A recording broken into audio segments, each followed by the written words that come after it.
Assalamualaikum warahmatullahi wabarakatuh. Hai teman-teman, dimanapun Anda berada, saat ini Anda sedang menyaksikan kanal YouTube video pembelajaran Bahasa Indonesia dengan materi ceramah. Baik, mari kita lanjutkan.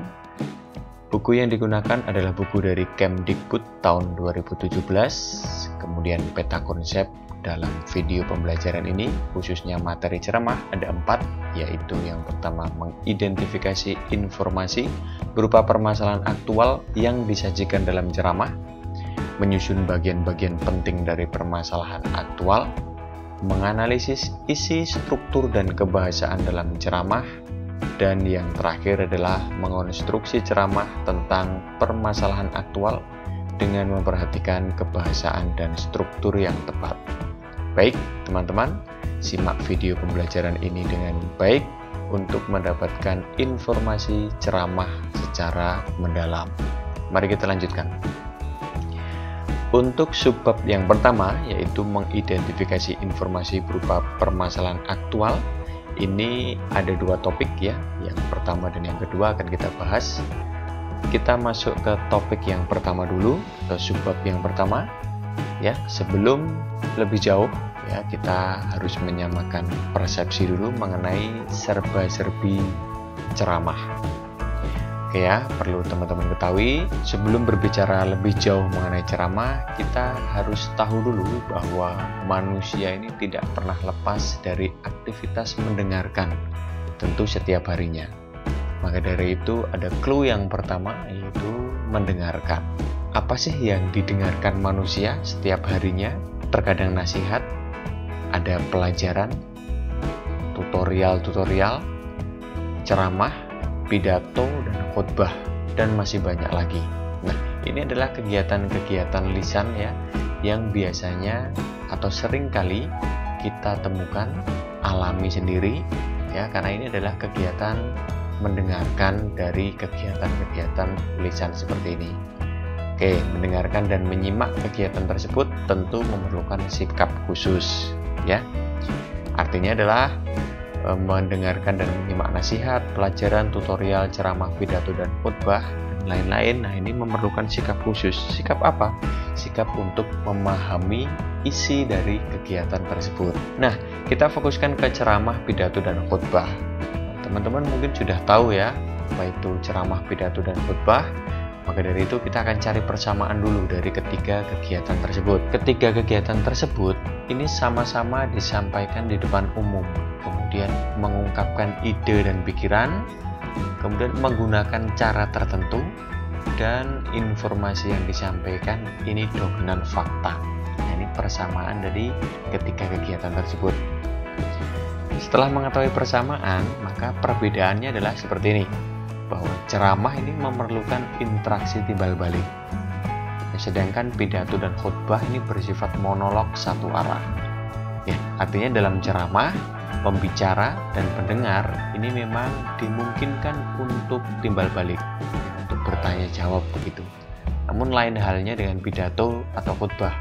Nah, ini sifatnya monolog, artinya pembicara memang berbicara sendiri ya, yang lain hanya fokus mendengarkan saja, artinya satu arah ya, atau bahasanya atau istilahnya adalah monolog. Namun teman-teman harus tahu juga ya, serba-serbi ini kita juga ditunjukkan oleh realita. Nah, realita yaitu realita kurang memahami. Tidak semuanya kurang memahami ya, tentu ada yang memahami. Namun kita ambil sisi negatif dulu, yaitu kurang memahami. Mengapa kita ambil sisi negatif? Karena pada bagian inilah yang akan kita perdalam. Kurang memahami karena pendengar ceramah ini terkadang kurang memahami informasi ya. Alasannya adalah bosan.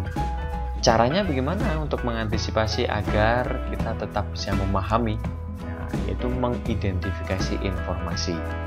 Yaitu materi ceramah mudah dipahami melalui beberapa hal. Nah, ini dia yang akan kita bahas ke depan ya. Kita tuangkan dalam subbab yang A, yaitu mengidentifikasi informasi berupa permasalahan aktual yang disajikan dalam ceramah. Mari kita lanjutkan untuk yang topik pertama, memahami informasi dan permasalahan yang didengar atau yang dibaca. perlu teman-teman ketahui ya, di sini sudah ada contoh di buku paket, teman-teman bisa simak dengan baik bahwa berdasarkan contoh tersebut, ini ceramah adalah pembicaraan di depan umum yang berisi penyampaian suatu informasi, pengetahuan, dan sebagainya. Nah, ini adalah definisi dari ceramah. Nah, disampaikan oleh orang-orang yang menguasai di bidangnya. Ya, ceramah pembicaranya adalah bidang keagamaan, maka orang yang menguasai di bidangnya pasti bidang keagamaan, dan lain-lain. Intinya sesuai dengan bidangnya. Kemudian medianya bisa langsung ataupun melalui sarana komunikasi. Ya, kalau dalam contoh ini atau gambar ini ada pembicara, ya, kelihatannya ada di tempat ibadah, ya, disaksikan oleh banyak pendengarnya, ya, dan ini disampaikan secara langsung begitu. Baik, dari contoh ya ini teman-teman juga harus bisa membedakan antara pidato dan khutbah. Pidato ya sudah disampaikan di awal tadi di depan umum, kemudian kontennya persuasif, artinya pembicara memang seakan mengajak, mempengaruhi begitu ya, atau mengajak agar mengikuti saran-saran yang disampaikan. Kemudian materinya umum ya kalau pidato ya, apapun bisa dipidatokan untuk pidato. Kemudian untuk khutbah di depan umum sama, berisi penyampaian pengetahuan keagamaan atau praktik beribadah. Nah, kalau khutbah memang cenderungnya ke agamaan ya, atau memang praktik beribadah untuk semua agama begitu. Kemudian persuasif juga dan monolog juga. Nah, ini perbedaannya sudah tahu ya teman-teman antara ceramah, pidato, dan khutbah. Ini jangan sampai sama persepsinya. Nah, ternyata berbeda. Yang perbedaan yang paling utama apa? Ya, ceramah itu membutuhkan timbal balik, kecuali pidato dan khutbah. Kemudian ada tugas di sini ya. Ada nomor 1, ada 5 pertanyaan ya. Untuk apa manfaat jika kamu mendengarkan ceramah dan lain sebagainya, bisa teman-teman baca di sini. Sudah saya berikan contoh. Untuk C, D, dan E silahkan dicari sendiri atau dijawab sendiri. Kemudian ada tugas berikutnya ya, ada 1 kegiatan di sini. Ini merupakan kegiatan apa? Di sini sudah saya berikan contoh. Ini termasuk jenis kegiatan pidato ya. Silahkan pause video ini, lalu analisis atau identifikasi dengan baik dengan cara berdiskusi ya. Kemudian alasannya apa kalau disebut pidato? Silahkan dicari sendiri. Kemudian informasi-informasi pentingnya apa? Nah, silahkan ditambahkan sendiri. Di sini saya sudah menambahkan 1. Berikutnya, menemukan informasi dan permasalahan aktual dalam teks ceramah. Oke, kita akan menemukan informasi dari permasalahan aktual yang sedang hangat-hangatnya begitu. Nah, teman-teman harus ketahui juga bahwa suatu informasi ini bersifat publisitas. Artinya memang dibagikan secara umum. Ya, namanya informasi ya. Semua informasi itu bersifat publisitas. Informasi pribadi pun itu juga sifatnya publisitas, namun dibagi dengan orang-orang yang ditunjuk atau orang-orang terkait saja. Kemudian informasi dalam ceramah ini bersifat aktual, teman-teman.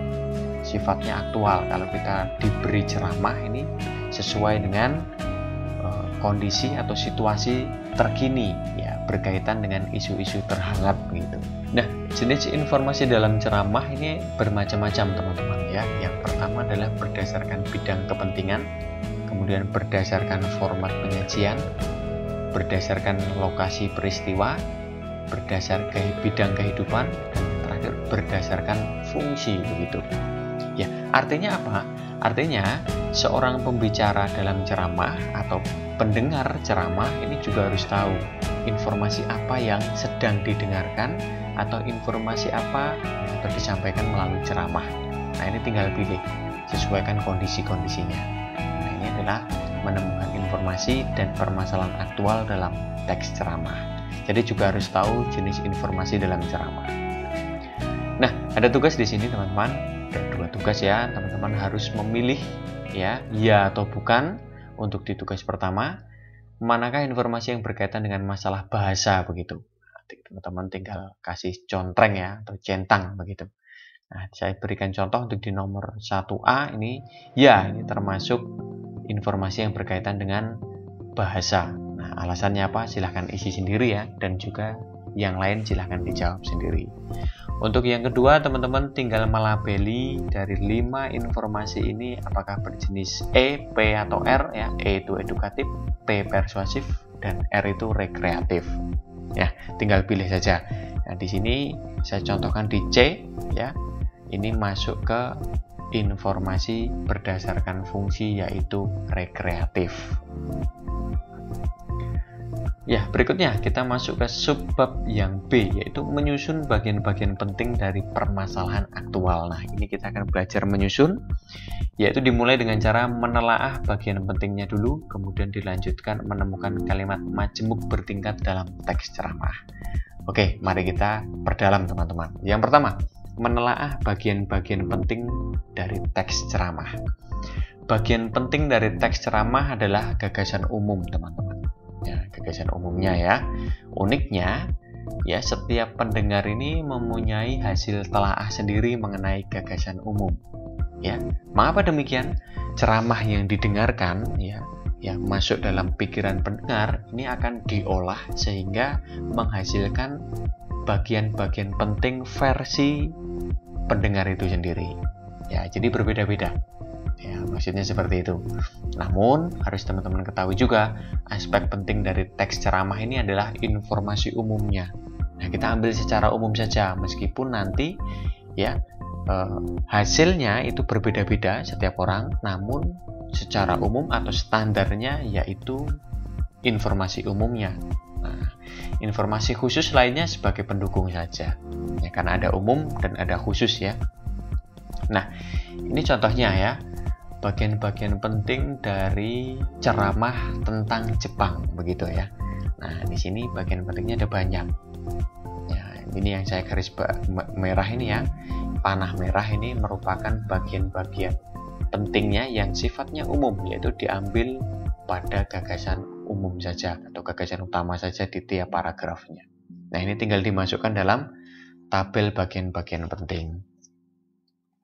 Nah, ada tugas juga. Di sini ada ceramah ya.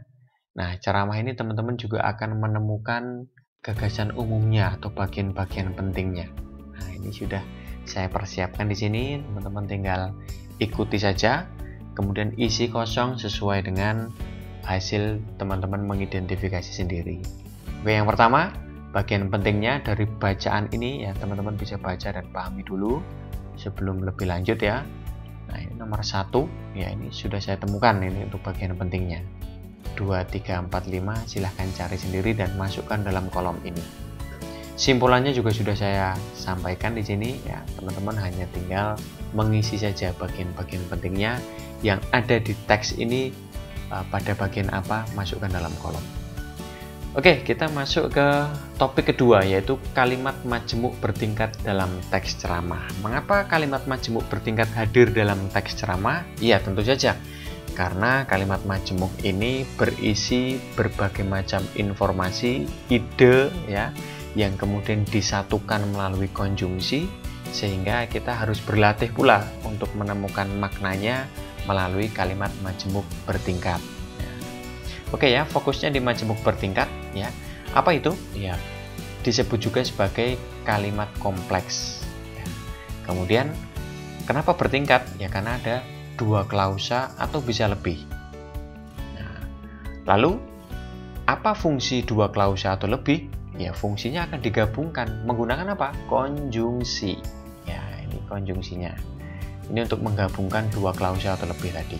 Lalu setelah digabungkan, maka akan nampak mana induk kalimat dan mana anak kalimatnya. Ya, atau di contoh ini, klausa atasan itu induk kalimat, klausa bawahan itu anak kalimat. Nah, seperti ini ya, seperti pada kalimat kompleks bertingkat atau majemuk bertingkat, contoh A dan contoh B, ini adalah 2 contoh yang masuk kategori majemuk bertingkat. Oke ya, ditandai dengan apa? Tentu 2 klausa dulu. Ya, klausa pertama di atas, klausa yang bawah adalah klausa anak kalimat. Di sini induk kalimat, ini induk anak kalimat. Lalu mengapa bisa demikian? Ya jelas ya, anak kalimat selalu di bawah, induk kalimat selalu di atas untuk kategori majemuk bertingkat. Nah, kemudian bisa bertingkat ditandai dengan apa? Ditandai dengan konjungsi. Konjungsinya apa? Karena. Nah, jadi di sini ya, keberadaan The Topeng tidak dapat dipisahkan dengan Museum Angkut. Ini klausa pertama atau induk kalimat. Karena bla bla bla bla bla bla bla bla bla. Ini adalah anak kalimatnya. Jadi pisah menggunakan konjungsi. Kemudian yang B juga sama ya. Konjungsinya di sini menggunakan konjungsi waktu atau antar kalimatnya ya, selanjutnya. Kemudian juga yang. Nah, ini untuk memisahkan klausa atasan dan klausa bawahan. Oke ya, ini konsep dari kalimat majemuk bertingkat dalam teks ceramah. Nah, jenis kalimat majemuk bertingkat ini bermacam-macam. Ya, ada kalimat majemuk bertingkat yang menyatakan hubungan akibat, hubungan cara, hubungan sangkalan, hubungan kenyataan. Nah, ini masing-masing menggunakan konjungsi ini. Ya. Kemudian ada juga majemuk bertingkat yang menyatakan hubungan hasil, hubungan penjelasan, dan hubungan atributif, yaitu makanya, bahwa, yaitu, yang, dan yang sisi sini juga ya, silahkan dipahami. Nah, ini merupakan konjungsi-konjungsi dalam majemuk bertingkat yang bisa dimanfaatkan pembicara atau penulis atau Anda nanti untuk melengkapi ya, untuk memperdalam, untuk memperinci juga ya, ceramah dengan menggunakan majemuk bertingkat. Sehingga apa? Sehingga ide-ide yang terbagi di klausa atasan, klausa bawahan ini dapat nyambung begitu ya, menggunakan konjungsi majemuk bertingkat yang telah disediakan. Ya, teman-teman tinggal pilih saja. Ada tugas juga teman-teman, nomor 1 di sini ada 5 pertanyaan. Teman-teman tinggal melengkapi saja konjungsi majemuk bertingkat apa yang tepat untuk dimasukkan dalam pertanyaan-pertanyaan ini atau pernyataan ini ya. Untuk A, Kak Agus memberi minuman pada seorang kakek yang, nah ini perluasannya yang ya, sedang duduk di bawah pohon rambutan. Nah, itu untuk konjungsi di contoh A. B, C, D, E silahkan dicari sendiri. Oke teman-teman, untuk video pembelajaran materi ceramah bagian pertama sudah selesai. Kita akan lanjutkan lagi di sesi kedua di video berikutnya. Berjumpa kembali di video berikutnya. Salam pemerhati pemaham, merdeka belajar. Terima kasih. Wassalamualaikum warahmatullahi wabarakatuh.